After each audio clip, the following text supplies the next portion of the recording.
Hello there, and welcome back to the Big Brain Hotshot Show. I'm Mr. Gabe, and as a reminder, our word of the week is explore. Today we're going to recap everything we did this week, but before we do, allow me to say, I believe time is the most valuable resource any human being has, and I appreciate that you spent some of yours with me this week.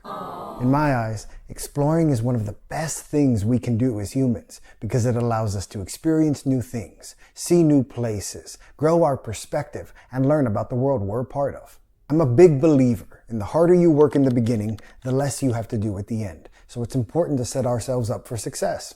While you certainly can't account for every variable, you can assure that you aren't overwhelmed and hit with the dreaded information overload, which can happen if you don't do any planning at all. Whenever I know I'm going to be out exploring, whether it's just for a few minutes, a few hours, or even a few weeks, I always research and plan and build my packing list. Over the years, I have built the perfect packing list for me to keep me from overpacking or forgetting any essentials. I keep all my packing lists on a digital drive, so I never have to stress about forgetting something or even worse, overpacking and carrying more than I need to. We discussed how exploring new places or even areas we're already familiar with can help us discover new activities we might be interested in.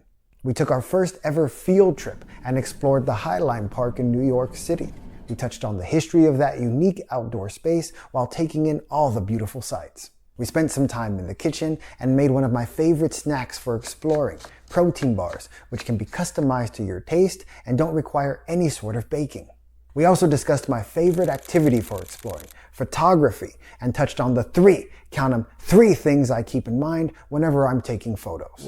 The subject of my photo, the lighting, and the composition of the photo. You are a big brain hotshot, which means doing your best every single time, thinking critically, and prioritizing being happy and healthy. To be clear, this doesn't mean that we feel happy all the time. It doesn't mean that we feel our physical or mental best 100% of the time. And it certainly doesn't mean that we always get the result that we're chasing. However, if you're genuinely putting forth the best effort you can all the time with everything you have going on, well, that's the best anyone can do. Once again, I thank you for your time. If you like what you see, be sure to like, subscribe, and tell a friend. And if you don't like what you see, well, you get what you pay for. I appreciate you spending some time with your fellow Big Brain Hotshots, and we'll see you next time on the Big Brain Hotshot Show.